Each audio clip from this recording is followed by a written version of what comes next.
Good morning students. मैं क्रांति Singh, assistant professor of political science HKMV Jind से। आज जो हमारा विषय है वीडियो का वो है स्वामी दयानंद सरस्वती के समाज सुधारों और सामाजिक विचारों पर प्रकाश डालना। ये आपकी फर्स्ट यूनिट का सेकंड चैप्टर का मोस्ट इम्पोर्टेंट क्वेश्चन है। 60 मार्क्स का क्वेश्चन आ सकता है। तो शुरुआत करने से पहले मैं आपको एक ड्राफ्ट बता देती हूँ कि जब आप 60 मार्क्स का क्वेश्चन अटैम्प्ट करते हैं तो पहले आपको इंट्रोडक्शन देना होता है, फिर आप 2 डेफिनेशन देते हैं, बुक्स के नाम लिखते हैं, देन आप पॉइंट्स लिखेंगे और कंक्लूजन पर आएंगे। तो सबसे पहले मैं डेफिनेशन के बारे में ही बात करना चाहूँगी। स्वामी दयानंद सरस्वती की जो डेफिनेशन सबसे पहले हम लेंगे वो है रोमन रोला की। अकॉर्डिंग टू रोलैंड कहते हैं कि जो स्वामी दयानंद सरस्वती हैं वो एक महान पर्सनैलिटी या व्यक्तित्व के धनी रहे हैं। उनका जो व्यवहार शेर के समान था, उनके जो कर्म थे वो एक महान विचारक वाले और नेतृत्वकर्ता के रूप में, एक मिश्रण के रूप में वो एक अद्भुत व्यक्तित्व थे। दूसरी अगर हम डेफिनेशन की बात करें तो प्रोफेसर BR पुरोहित की है। उन्होंने दयानंद सरस्वती को मार्टिन लूथर कहा है भारत का। मार्टिन लूथर के बारे में मैं बता दूं, वो अमेरिका के एक बहुत बड़े समाज सुधारक थे जिन्होंने नस्ल भेद या यूं कहे कि रंग भेद के खिलाफ आवाज़ उठाई और वहाँ के जो ब्लैक कलर्ड पीपल हैं उनको राइट दिलवाने में बहुत बड़ी भूमिका निभाई थी। तो BR पुरोहित कहते हैं कि दयानंद सरस्वती भारत के मार्टिन लूथर हैं और उन्होंने हिंदू सोसाइटी में को लिबरेट करने के लिए या हिंदू यूँ कहें कि हिंदू सोसाइटी में बहुत सारे रिफॉर्म्स लाने के लिए जो पुराने गले सड़े रीति रिवाज हैं, अंधविश्वास हैं, रूढ़िवादिता है, मूर्ति पूजा है, इन जैसे बंधनों से मुक्त कराने का उन्होंने प्रयास किया है। तो ये दो डेफिनेशन आप लिख सकते हैं। इसके बाद हम आते हैं पॉइंट्स पे। स्वामी दयानंद सरस्वती के सोशल रिफॉर्म से संबंधित या सामाजिक सुधारों से संबंधित आइडिया। सबसे पहला है, उन्होंने छुआछूत का विरोध किया। दूसरा है जाति प्रथा का विरोध किया। इन दोनों ही पॉइंट्स को हम एक साथ लेकर चलते हैं। देखिए, स्वामी दयानंद सरस्वती हर उस प्रथा का विरोध करते हैं जिसमें सामाजिक स्तर जो है दलितों का या जाति के आधार पर दलितों से किसी प्रकार का भेदभाव किया जाए और उनके सामाजिक स्तर को ऊपर उठने न दिया जाए। वहीं दयानंद सरस्वती कहते हैं कि दलित वर्ग को शिक्षा या वेदों से दूर रखना एक तरह का हिंदू समाज के लिए कलंक है, पाप है। हमारे वेद जो हैं वो जाति और छुआछूत को सही नहीं मानते हैं। ये एक अवैधिक कार्य है, समय के साथ एक पनपी बुराई है। शुरुआत में वैदिक काल में कोई जाति और या धर्म या छुआछूत जैसी प्रथाएं नहीं थी, लेकिन ये समय के साथ एक प्रचलित बुराई है जिसको छोड़ देना चाहिए। और जो व्यक्ति का कार्य है वो जन्म के आधार पर डिसाइड न करके कर्म के आधार पर डिसाइड करना चाहिए। ये एक वीडियो मैं आपको पहले भी बता चुकी हूँ कि जन्म के आधार पर कि अगर कोई व्यक्ति मिट्टी बनाने वाले के घर पैदा हुआ है तो वो एक कुम्हार नहीं कहलाएगा। अगर मिट्टी का काम ही नहीं करेगा वो अपने कर्म से वो अच्छी शिक्षा प्राप्त करेगा। कर्म का मतलब अपने कार्यों से, अब अपनी मेहनत से अच्छी शिक्षा प्राप्त करेगा तो वो एक शास्त्रों को कंठस्थ कर लेगा तो वो एक पंडित होने की कैटेगरी में भी आ सकता है। तो आप उसको किसी जन्म के आधार पर ना माने बल्कि उसके कार्य, उसकी मेहनत के आधार पर उसके उसके जो स्टेटस है, उसका जो स्तर है वो निर्धारित करें। तो फर्स्ट और सेकंड पॉइंट्स को एक साथ लेते हुए उन्होंने कहा कि हिंदुज़म में ये एक कलंक के समान है और किसी भी प्रकार का भेदभाव जाति के आधार पर नहीं होना चाहिए। फिर वो वुमेन शिक्षा के लिए बहुत उन्होंने आर्य समाज में रहते हुए बहुत सारे काम किए हैं। जैसे कि उन्होंने चाइल्ड मैरिज को बहुत अधिक अपोज किया है। चाइल्ड मैरिज के लिए उन्होंने कहा है कि मेल की जो आयु है वो 5 ईयर्स होनी चाहिए। 25 to 48 के बीच में ही मेल शादी कर सकते हैं और इसी तरह से जो वुमेन हैं, औरतें हैं, वो जो है 16 की एज के बाद ही उनकी शादी होनी चाहिए। 16 से लेकर 24 तक वो शादी कर सकती हैं।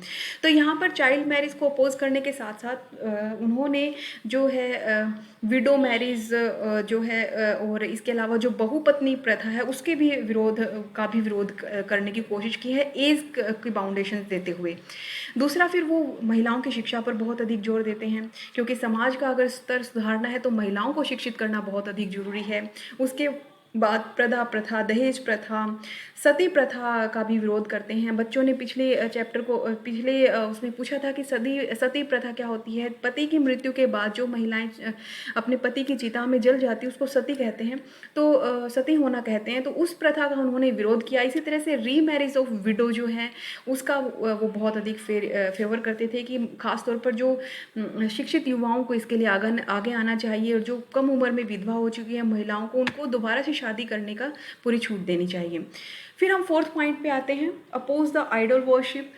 उन्होंने मूर्ति पूजा का हमेशा विरोध किया। आर्य समाज की, एक भारतीय समाज को बहुत बड़ी देन है मूर्ति पूजा का विरोध करना, और उन्होंने ये अपने बचपन में ही सीख लिया था। जब मैंने पिछले वीडियो में भी इंसिडेंट बताया कि किस तरह से भगवान शिव के टेम्पल में एक चूहे को जो है भगवान का प्रसाद खाते हुए देखकर वो कहते हैं कि जो भगवान अपने खाने की रक्षा नहीं कर सकता वो इस सृष्टि के प्राणियों की क्या रक्षा करेगा। तो उन्होंने ये, ऐसा नहीं है ये बात जस्ट इसी से उनको मूर्ति पूजा का विरोध करने का मन कर गया, ऐसा नहीं है।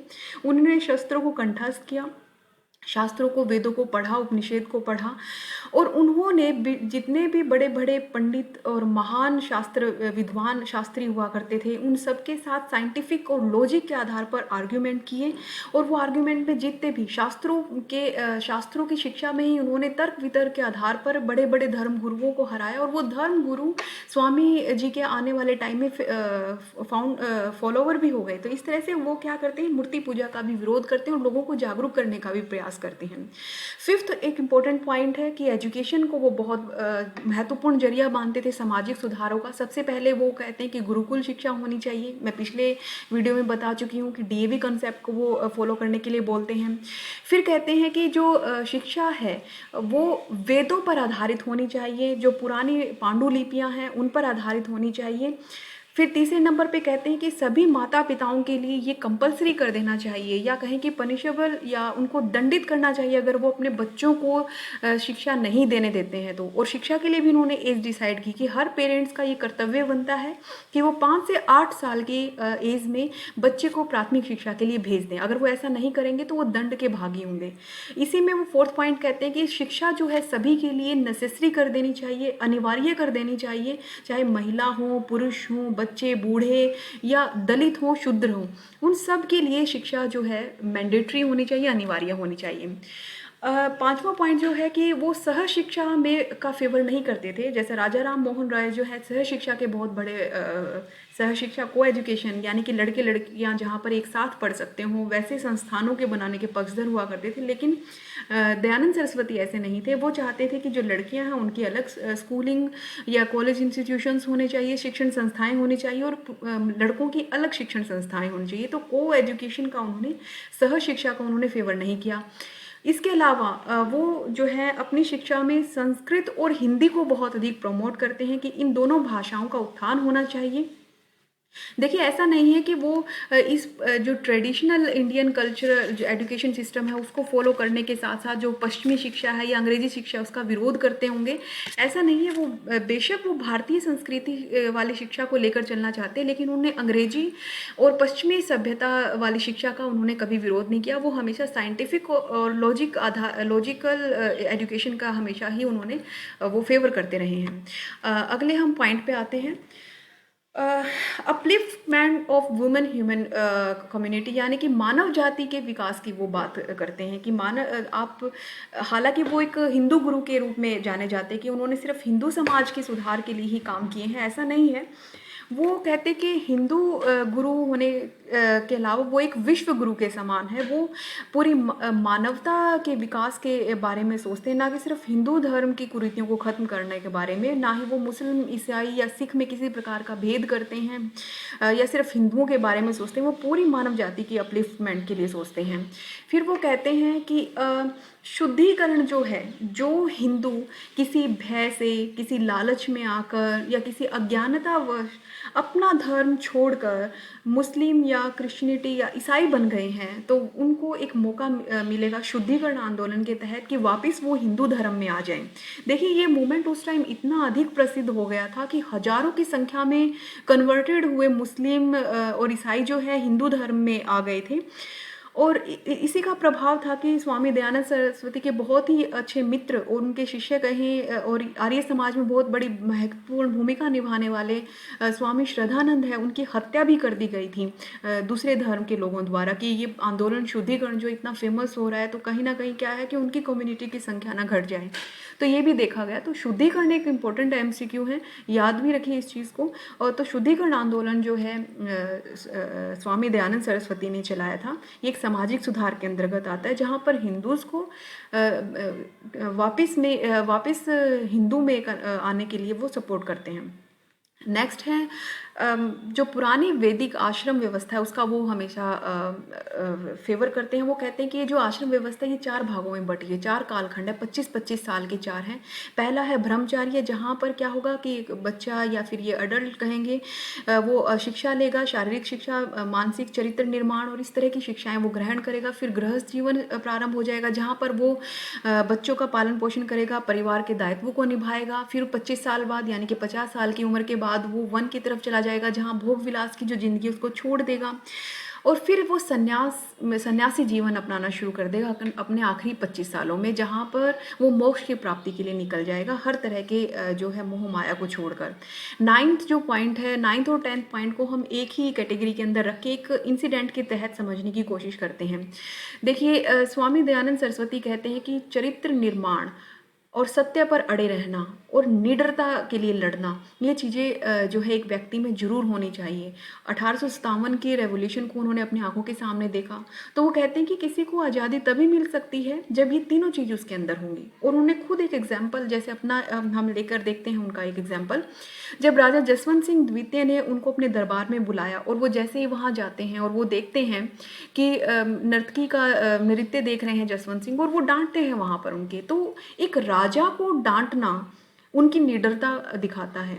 और राजा को कहते हैं कि आप चरित्रवान बनिए, यहाँ पर दिखाते हैं कि चरित्र निर्माण उनके लिए कितना इम्पोर्टेंट है। और कहते हैं कि राज्य के लिए काम की प्रजा के लिए काम कीजिए, अगर आप इस तरह से चरित्र पतित होंगे तो प्रजा से क्या उम्मीद रखेंगे। तो ये एक सत्य के लिए अड़ना हो गया। तीनों चीज़ इस इंसिडेंट में आ जाती हैं कि किस तरह से उन्होंने राजा को भी डांट दिया चरित्र निर्माण को लेकर, और वो सत्य पर भी अड़े हुए हैं कि यही सत्य है कि चरित्रवान होना बहुत ज़रूरी है। तो 10वें हम पॉइंट पे आते हैं, तो ये कहते हैं अपोजिशन ऑफ सोशल लेवल्स, यानी कि सामाजिक बुराइयां उनको ख़त्म करना चाहिए। हम पहले भी पढ़ चुके हैं इस पॉइंट को। मूर्ति पूजा है, पवित्र स्थानों की यात्रा करना, धार्मिक स्नान करना, ये सारी चीज़ें जो है उनको वो अपोज करते हैं और ये नहीं होनी चाहिए, इसके वो फेवर में है। फिर अगला पॉइंट है स्ट्रेस, एक ऐसी वो सामाजिक व्यवस्था बनाना चाहते हैं जहाँ नैतिक मूल्य बहुत अधिक हों, व्यक्ति में संयम, नियम, यम, चरित्र निर्माण, नैतिक मूल्य, ऐसी ऐसी बहुत सारी अच्छी जो ईमानदारी, सत्य, अहिंसा पर विश्वास रखना, ये सारी चीज़ें एक इंसान में होनी चाहिए, तभी एक अच्छी सामाजिक व्यवस्था हम बना सकते हैं, समाज सुधारों को प्रमोट कर सकते हैं। देखिए ये तो आपकी बुक में टोटल 12 पॉइंट्स दिए, इसके अलावा भी आप कुछ पॉइंट्स इसमें ऐड कर सकते हैं, जैसे कि आर्य समाज की स्थापना करना, एक ईश्वर में विश्वास करना, और लास्ट पॉइंट की है अवतारवाद में वो विश्वास नहीं रखते हैं। अवतारवाद जैसे कि हम कह देते हैं कि राम एक भगवान है, एक युग में उन्होंने जन्म लिया, फिर कृष्ण भगवान ने जन्म लिया एक युग में, ये सब भगवान के एक रूप है। तो वो इस तरह के अवतारों के जन्म की अवधारणा को गलत ठहराते हैं। वो कहते हैं कि भगवान जो है ना ही तो कभी पैदा हुए हैं, ना ही कभी मरेंगे, ना ही उनको किसी शेप में आप डिफाइन कर सकते हैं, वो फॉर्मलेस है, आकार रहित है और असीमित है।